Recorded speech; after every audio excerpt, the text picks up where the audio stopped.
These are the faces of the Malays in Southeast Asia. They form the largest number of Muslims among all ethnic groups in the region.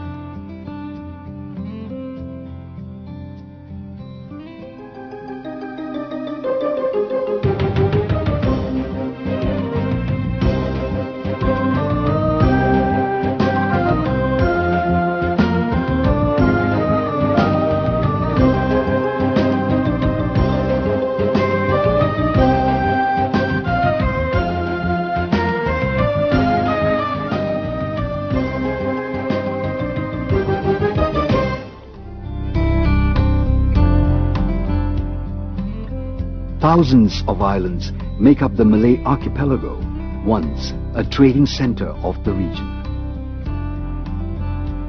At its height, ancient ports such as Palembang in Sumatra, Malacca and Kedah in the Malay Peninsula were the meeting points of merchants from India and the Arabian Peninsula. Their presence was essential to the spreading of Islam to this part of the world.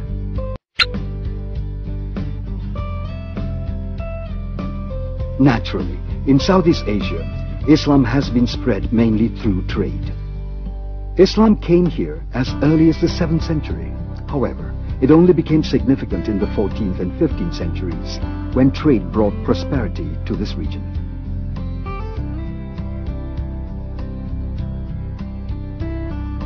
The rich merchants from India and Arabia exchanged not only goods from the West, but also fostered good relationships with the local rulers.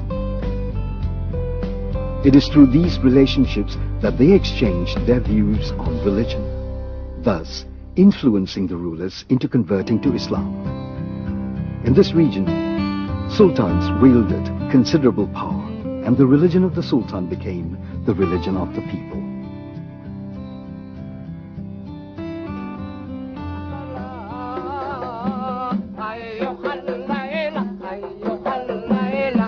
This explains how Islam had spread considerably fast in the region.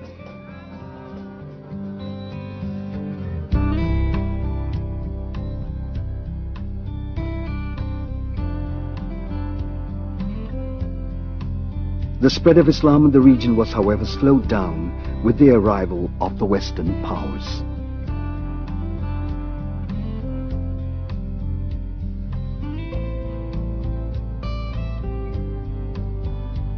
In Luzon in the Philippines, for instance, the Spanish conqueror prohibited Islamic practices.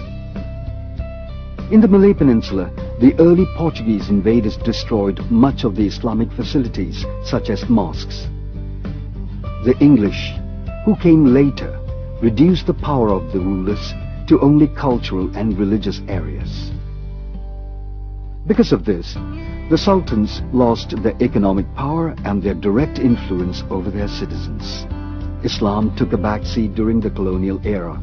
However, it never lost its shine.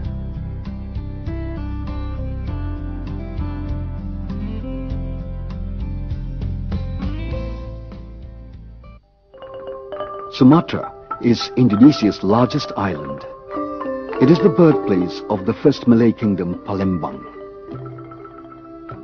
Islam is believed to have arrived here as early as the 7th century through the region's first contact with Muslim traders from India.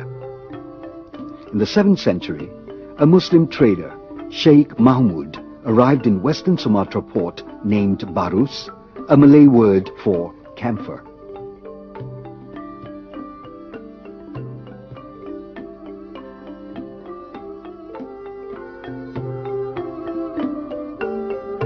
During one of his visits, he befriended a Batak ruler named Makassov and convinced him to embrace Islam in the year 668. The relationships did not last long, as both Sheikh Mahmud and Makassov died soon after.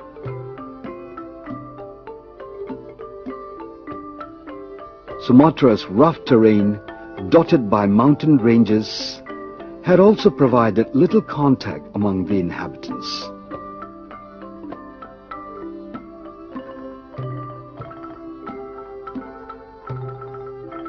This is also the main reason for the slower spread of Islam in the island. However, when the Malacca Straits became increasingly used for trade, Islam gained a stronger foothold on the east coast of Sumatra.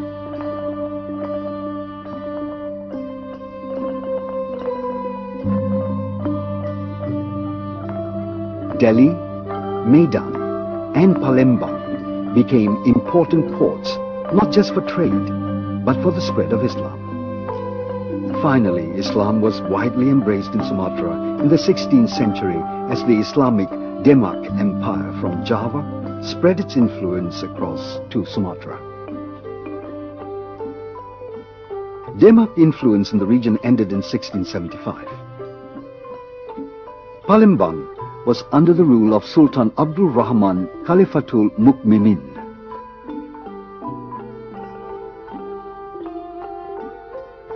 The heir to his throne, Sultan Mahmud Badaruddin, built the Grand Mosque in 1740, at the same time when Islam was at its peak. The mosque shows the influence of Moorish architecture.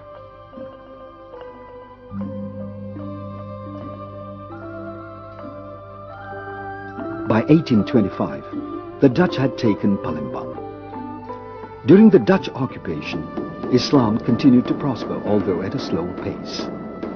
The Islamic community here adopted the Islamic education system originated from Java, called Pesantren. This system featured the residential Islamic school called Pondok. This Pondok school system was introduced by Javanese saints called Wali Songo, who also introduced the religion to the island of Java. Pesantren forms the basis for the Islamic education and is responsible in maintaining the Islamic culture in the area during the Dutch occupation.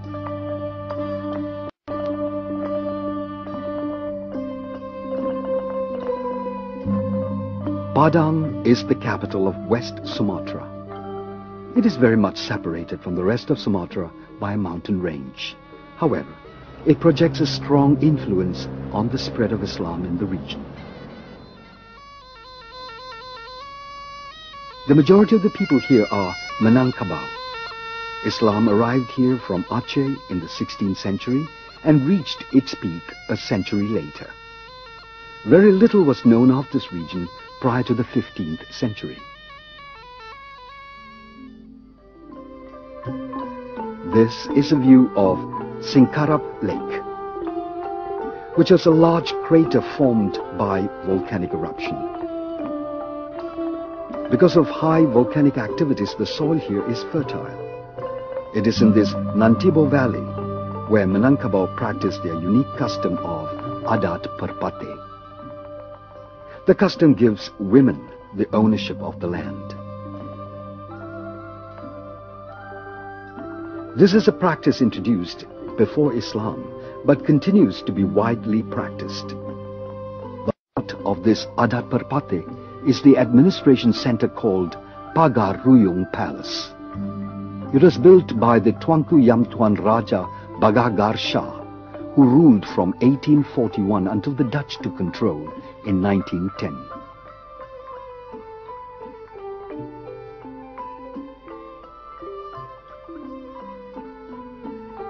Raja Alam built the Basar Palace in Batu Sangkar, which formed part of the administration center. The 5 tiers of the roof of this building represent the 5 tribes. It has 121 pillars, which represent the number of heads of the village.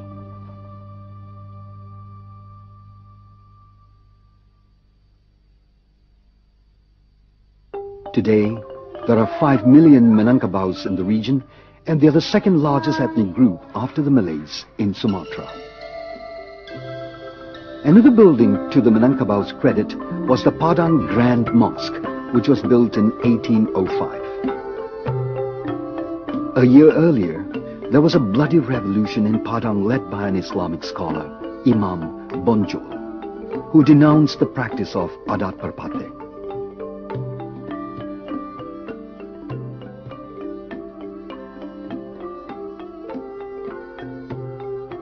Medan is the capital of North Sumatra. This is where the Islamic kingdom of Delhi once flourished. Islam arrived here in the 15th century and became synonymous with the Malays. The inhabitants of this area were famous for their seafaring activities and adventures, and were involved directly in the sea trade with the Malay Peninsula and the rest of the Malay archipelago.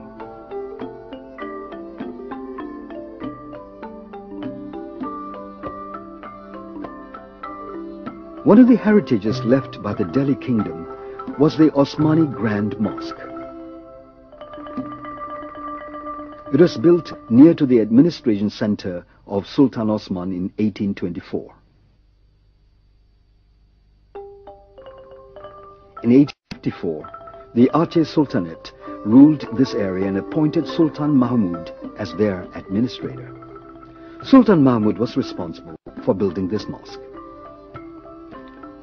During the Dutch rule, they had leased some of the land surrounding the mosque to cultivate tobacco. The income from this was used to finance the mosque's construction. The result is reflected by the fine architecture which was influenced by the Alhambra Palace in Spain.